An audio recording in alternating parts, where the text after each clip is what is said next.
you today. All right. So where we're sitting right now is we're approaching third quarter moon. So the next 10 days or so will be great for looking at deep sky objects. Give it a few more nights, but then we're in a really good time. Put on my meridian, bring up my Messier objects here. Try this one more time.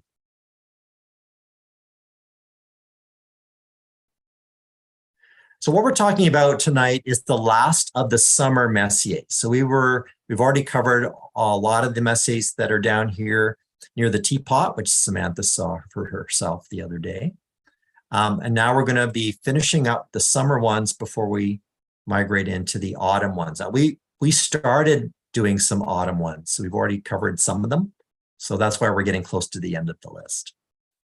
Up first is Messier 55. Here's my Messier 55. This one is in, here we go, in 55. I'll get on my Messier numbers here.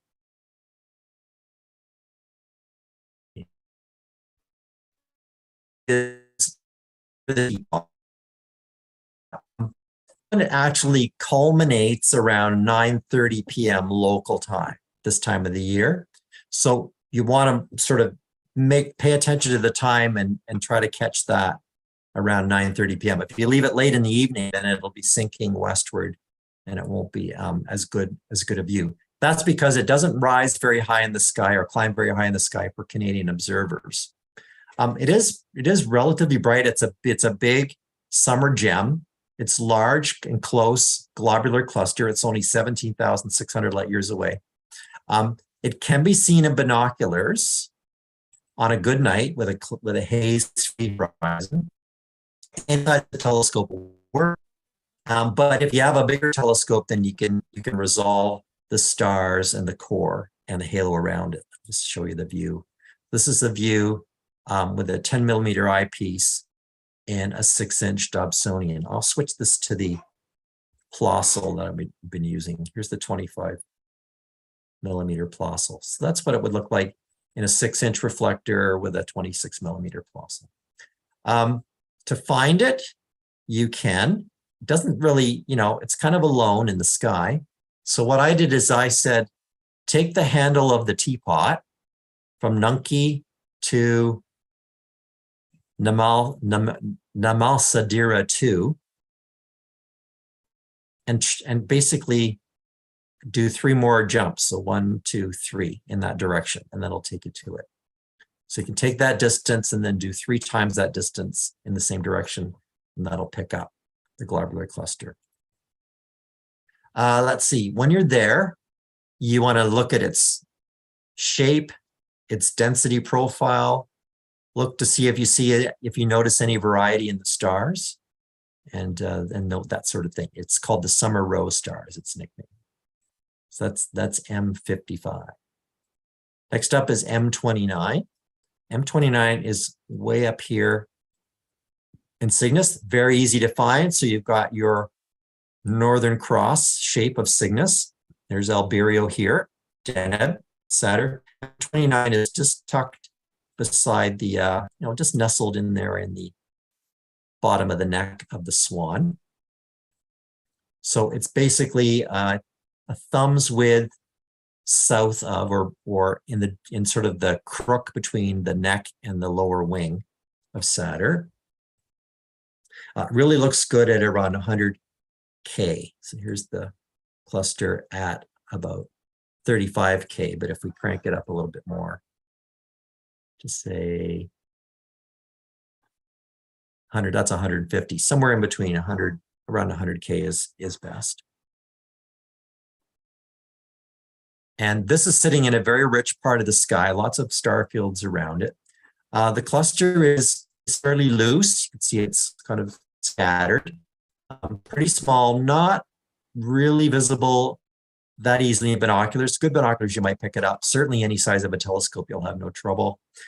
It's nicknamed the cooling tower, arises from 2 chains of stars that kind of diverge. I don't know if you can see star, star, star, star this way and star, star, star this way, almost like the shape of a nuclear power plant stack. When you're there, you want to note the star fields around it. You want to take a count or an estimate of the number of the main stars. Look for any stars that are a little bit unlike the others, and see what kind of a shape you see. You know, maybe you don't see a nuclear power plant. Maybe you see things. Next up, we've got the Ring Nebula, the world famous Ring Nebula in Lyra. Very easy to find. Just aim your telescope finder midway between Siliphat and Chelyabinsk and look for a little smoke ring, little ghostly gray smoke ring in the view. It's small, but it's bright. Its brightness is enough to be within reach of basically any telescope, even in the suburbs. But a bigger telescope will show it much nicer, obviously. If you have an oxygen-3 filter or a UHC filter, that'll brighten up its form. And if the conditions allow, the seeing conditions allow, crank up the magnification and look for the white dwarf star in the middle. That's the core of the star that exploded and produced the shell of gas.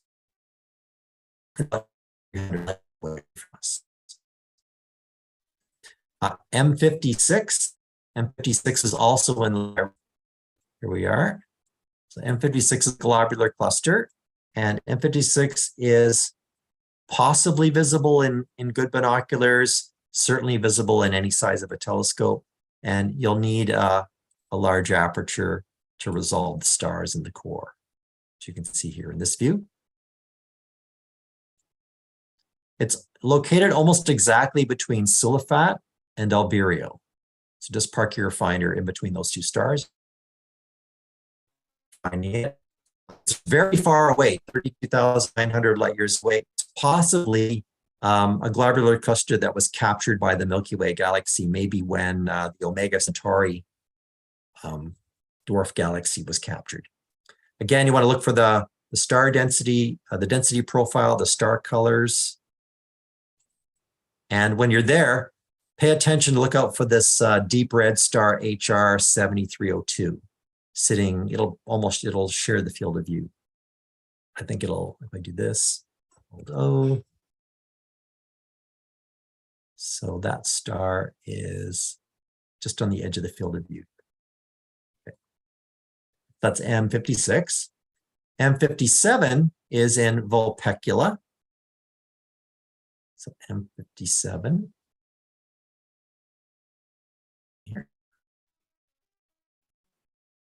Sorry, M27. M27 is the Dumbbell Nebula in Vulpecula. It's another summer gem, very large, kind of diffuse, but bright enough for most of us to use at our star parties, even in the suburbs. We can show people the dumbbell in our telescopes. I've seen reports that large binoculars can see the dumbbell nebula, but you've got to be in a very dark sky for that. But any telescope will do. The dumbbell. It's about 3 degrees northeast, or 3 degrees north of the star Gamma Sagittae. So if you find we looked at Sagittae at the start of the show here.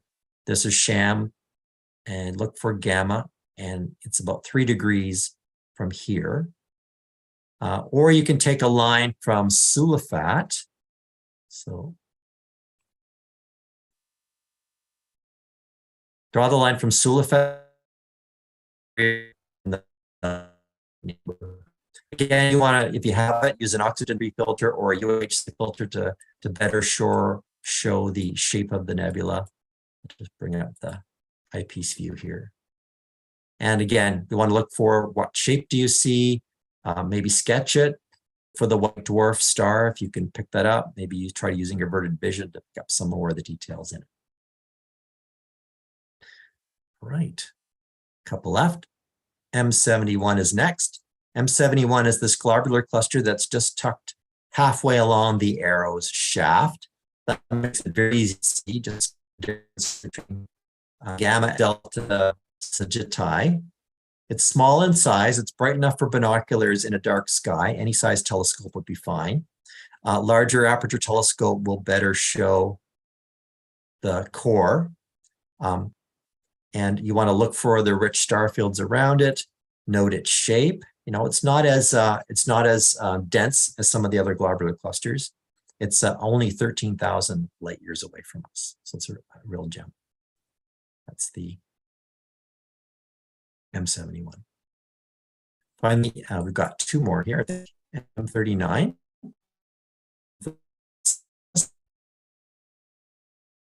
Is at the back end of Cygnus.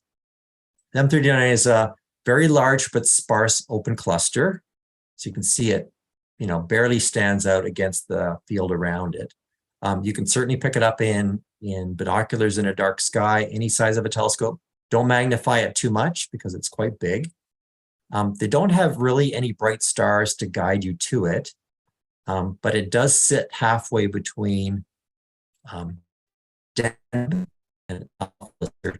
So pick up Deneb and down to Alpha Lycurgi. It's on that line halfway between those two stars. When you're here, when you've got it in view, you want to sort of estimate the number of stars you see, note for any patterns you see. It's only about 825 light years away, M39. And last up, we've got M75. M75 is, where are we here?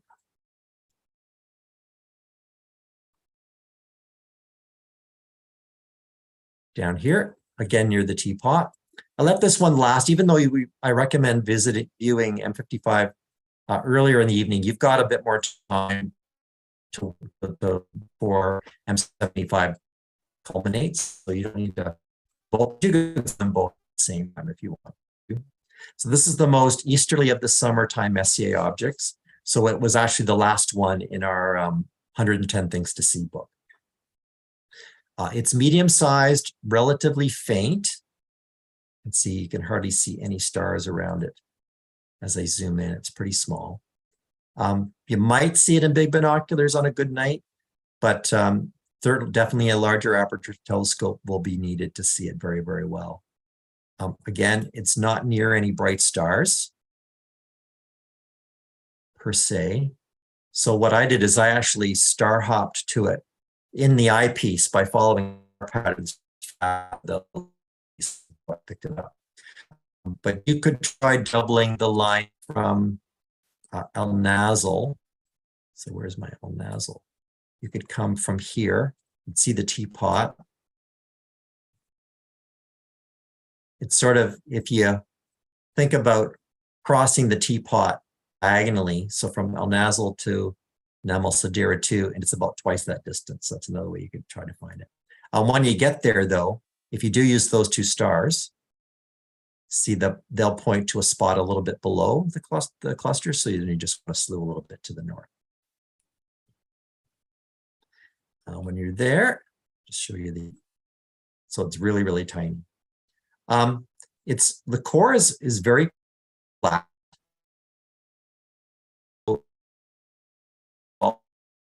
In a regular telescope, but you can take a look for that, look at the density profile, note its shape, look for any unusual stars. It's a very far 67,500 light years away.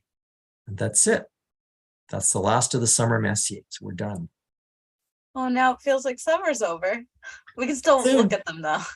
Soon. I will say, as a comment about the star hopping, I was worried when I was going out as a new observer doing big distances, but I found as long as I prefer to use something that I could recognize versus something that I wasn't quite sure about. The hardest part for me was to know that I actually had found the object. M13 for a while, I was looking for it and I kept on thinking I was going to see a lot of stars versus just a faint fuzzy, because I didn't connect that binoculars would just, I thought they would see more individual, like an open star cluster, but I didn't realize I'd never seen a globular through my binoculars before. So just some advice for when people are finding this. And if you do things like that, the teapot, to get to the last one Chris mentioned, just kind of be prepared for what you're looking at or how small it's going to be. And those big jumps do help, at least when as a new observer. if that makes sense. Yeah, the other thing, depending on your telescope type. So for example, if you can, there are tools online where you can calculate the field of view provided by your telescope in particular eyepiece. So when you do that, you can actually dial in the field of view into your stellarium. Let me go to 1.5 degrees here. So I'm making a circle that matches the field of view in my, my favorite eyepiece, the one that gives me a nice healthy field of view. Now, you want to bear in mind that if your optics flip the view, you have to account for that. So if you're using a Newtonian reflector, like a Dobsonian telescope, then you can use the flip buttons to flip both. And now you're here. So bear in mind that if you say center the star Dabby in your view, what direction do I need to move the telescope to get to my target? Well, it's actually to the upper left because it flipped it around. So what you do is you kind of zoom and you say, well, okay, I think I see this little triangle and this little smile. So I'm going to take those and I'm going to put them on the other side of the circle. And then I say, oh, okay, I see this sort of flat Cassiopeia here. So I'm in where I need to be. I'm going to bring that down to the bottom of the field of view. And then, oh, there's a Y. I can see that Y. So I'm going to take that Y and I'm going to carry it down to the field of view. And you just do this a few more times. And it's nice if you've got something like a Stellarium app or a Sky Safari to help you to do this. If you get lost, just sort of go back and pick up your bearings again. So there's that Y I talked about. And say, okay, well, I recognize, from my star chart or my atlas, the star. So I'm going to bring it down. Let's see how many jumps. Oh, we're getting close. So put that near the field of view. Oh, here now there's a little sort of a mini Perseus shaped asteroid.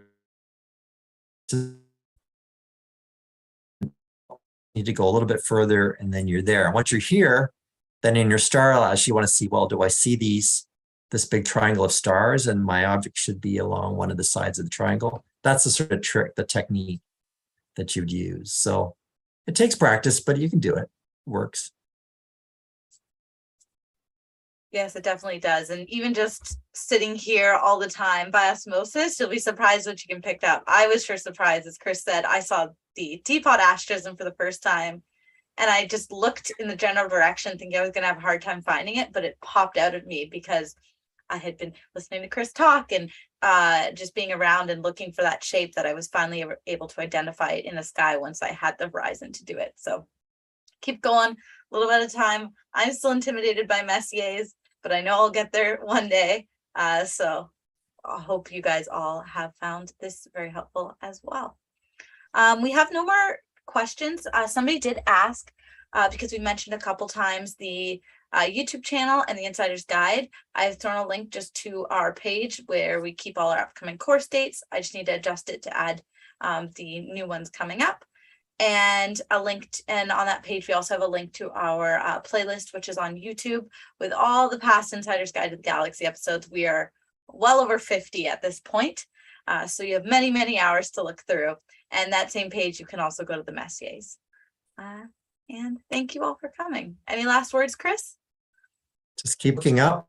We're getting into that time of year where we get fewer clear evenings. Once we get closer to October, it gets a little bit gray outside. So take advantage. I'm hoping to get advantage of this next moonless week so we can get our last. Oh, yes. And we are now back to our regular schedule. We just saw a question once every 2 weeks. So we are going to have the next one on September 27th. And as I said, the schedule will be on the website. I will just be updating it now that we are in the fall. I guess we're not officially fall yet, but very close to being officially into the fall season. So, yeah. So, yeah. Thank you. Clear skies.